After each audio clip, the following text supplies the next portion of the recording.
রাজধানীর রামপুরা বনশ্রী এলাকায় এক স্বর্ণ ব্যবসায়ীকে গুলি করে স্বর্ণ ও টাকা লুটের ঘটনা ঘটেছে। এ সময় তার কাছে থাকা প্রায় 200 ভরি স্বর্ণ ও নগদ 1 লাখ টাকা ছিনিয়ে নেয় তারা।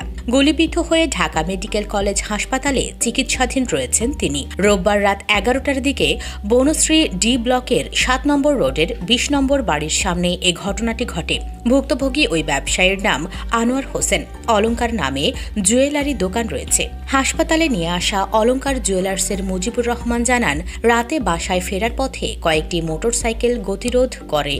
হাসপাতালে নিয়ে আসা অলংকার জুয়েলার্সের মুজিবুর রহমান জানান, রাতে বাসায় ফেরার পথে কয়েকটি মোটরসাইকেল গতিরোধ করে এবং আনোয়ার হোসেনের কাছে থাকা স্বর্ণ টাকা ছিনিয়ে নেয়ার চেষ্টা করে। এ সময় তিনি বাধা দিলে তাকে 4 রাউন্ড গুলি করা হয়। পরে তার কাছে থাকা প্রায় 200 ভরি স্বর্ণ ও নগদ 1 লাখ টাকা নিয়ে যায় দুর্বৃত্তরা।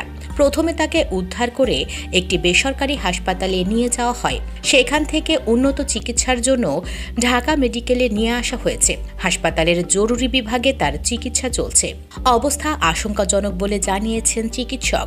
ঢামেক হাসপাতালের পুলিশ ক্যাম্পের ইনচার্জ পরিদর্শক মোহাম্মদ ফারুক জানান, বনশ্রী থেকে গুলিবিদ্ধ অবস্থায় এক স্বর্ণ ব্যবসায়ীকে হাসপাতালের জরুরি বিভাগে নিয়ে আসা হয়েছে। তার শরীরে কয়েকটি গুলির চিহ্ন রয়েছে।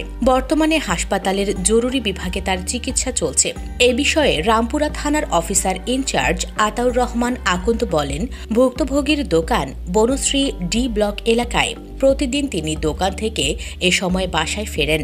আজকে দোকান থেকে বাসায় যাওয়ার সময় তাকে 3টি মোটরসাইকেলে আসা ছিনতাইকারীরা ঘিরে ফেলে। এ সময় তার কাছ থেকে স্বর্ণালংকার লুট করে নিয়ে যায় তারা।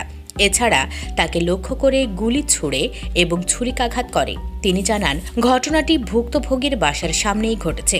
ভুক্তভোগী আমাদের জানিয়েছেন, তার কাছ থেকে প্রায় 200 ভরি স্বর্ণালংকার ছিনিয়ে নিয়ে গেছে ছিনতাইকারীরা।